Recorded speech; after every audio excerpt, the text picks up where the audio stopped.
I remember when I launched my first sponsored products ad, I pressed launch campaign and This keyword belongs to my product. It is the right keyword for my product. Why isn't it converting, or why is it so expensive? well, we're going to talk a little bit about Amazon ads today and your guide to optimizing sponsored products and launching sponsored brands effectively. I think it's a topic that you are very knowledgeable on. So let's dive into. So are you. All right, We'll have a good discussion. we will have a great discussion talking about it. So let's start with topic number one, and is which do you prefer, automatic or manual campaign? Okay, now that's a trick question. And there's many different ways to look at it. A lot of people like to start new launches with automatic campaigns, then harvest keywords, and then create manual campaigns. I actually like to start both at the same time, and there's a reason for that. And the biggest reason is that automatic campaigns give you a wide reach, a broad reach, and you can very quickly get exposure. Whereas if you only stick to a manual launch strategy, there's a chance that you might kind of select too few keywords or may not know, what Amazon knows about shopper behavior and, all the keywords that are out there for, traction. So I like to do both. And of course, I do manage my budgets accordingly because I don't want to overspend on auto campaigns at the beginning. But I also want to make sure that I do get the reach and learn very quickly about keywords that are converting. That's a fair take. I prefer actually starting with manual campaigns first. Yeah. And then as I launch the product, whether it be 30 or 60 or 90 days, where I feel like, okay, we're launched onto the first page, then I would add in automatic campaigns. But it's all Right. different ways to do things, right? Totally. Yeah. I think a large part with Amazon advertising is you do have to try different things. Yes. And be open to trying different things. Absolutely. Because sometimes it depends on the product that you're selling. Yeah, absolutely. And I do think that you want to rely on the data because the data will always guide you in the right direction. So no matter what strategy you try, just keep monitoring, watching the data, learning from it, doubling down on things that are working, letting go of things that aren't working. I think we should be willing to do both. And that's how we manage ads at our agency. That's so true because I think sometimes people get emotionally attached to keywords. Do you find that? Yeah, I know. It's like, well, this keyword belongs to my product. It is the right keyword for my product. Why isn't it converting? Or why is it so expensive? You're right. There's an emotional attachment because of the relevancy of that keyword to the product. Yeah, so let go of those emotions and Yeah. stick to actual data points. Yeah, just let the data guide you. Awesome. So let's talk a little bit about keyword targeting and how do you approach your keyword targeting in, say, the launch phase of a product? Yeah, so in the launch phase of your product, you want to make sure that you use all the available data out there on the right keywords, especially keywords that have a decent amount of search volume. You also want to look at similar products in your catalog that might already have lots of data, and you might have search query performance data that can guide you on the right keywords. Plus, there's a lot of tools out there that you can use for research. And as you said, there's automatic campaigns that can be used for discovering new keywords along the way. So keyword discovery, keyword research, those are the important things in the beginning. And then you want to make sure that you don't bid too low because there's a danger that your campaigns never take off.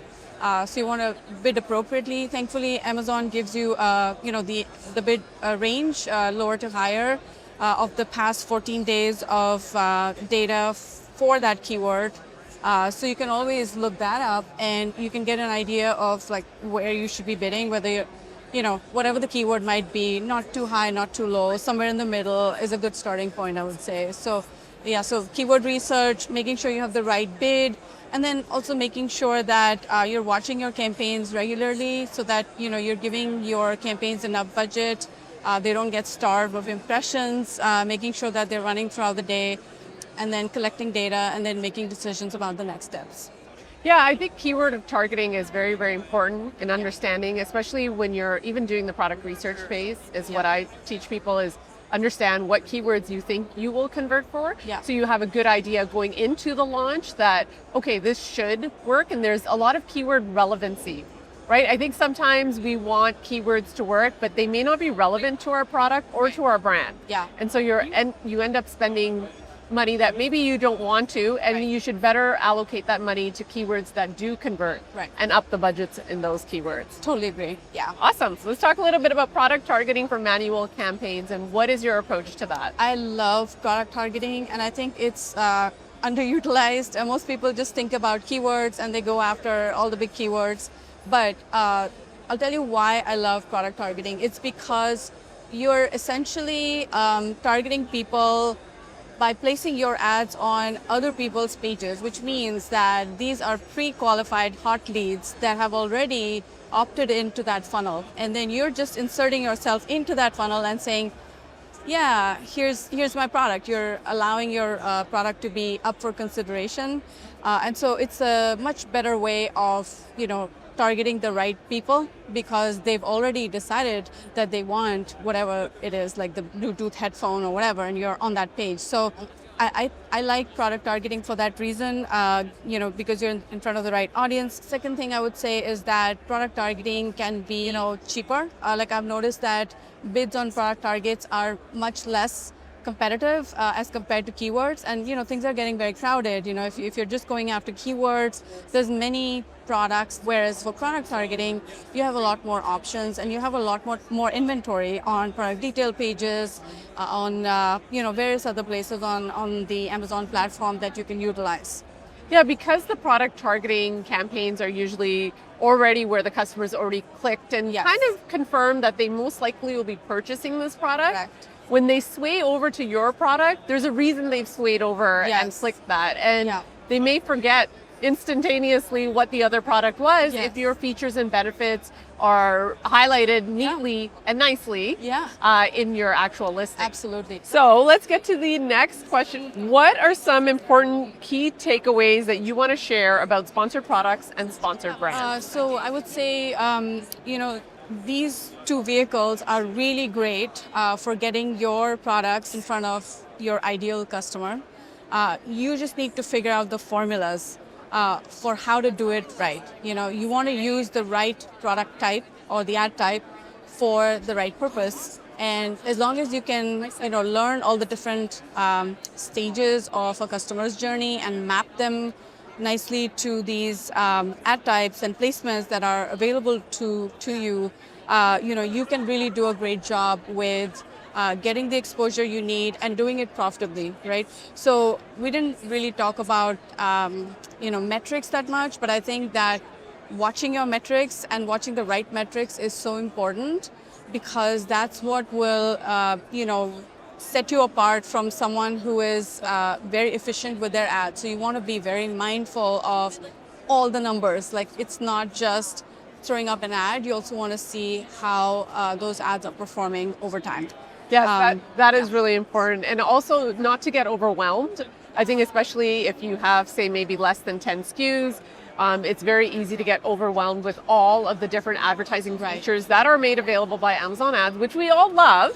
But start off slow. Just start off maybe with a few sponsored products ads and then maybe some sponsored brand ads. See how they perform. Take it at 30 or 60 days and then analyze and continue on with different ad strategies. Totally. To get that customer to purchase your product. Because that's what we want.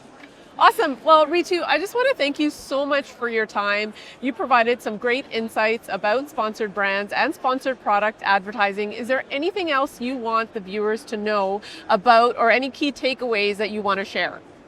No, thank you so much for the opportunity. And I just think that advertising is so powerful. Just learn the ropes and, use it to the best of your ability. There's no right or wrong answer. Many times we go down thinking, this path may not be the right path for me. But, trying to learn from every, experiment on Amazon, having that testing mindset is so important. Repetition is key. I remember when I launched my first sponsored products ad, I pressed launch campaign and the feeling I felt, and now we do it 100 times with a lot of practice, and we can do it pretty much with our eyes closed. So over time, you will develop the confidence to learn how to launch your product successfully on Amazon, and also how to scale your business and your brand. So thank you so much. I hope you enjoyed today's podcast, and see you in the next episode. Thank you.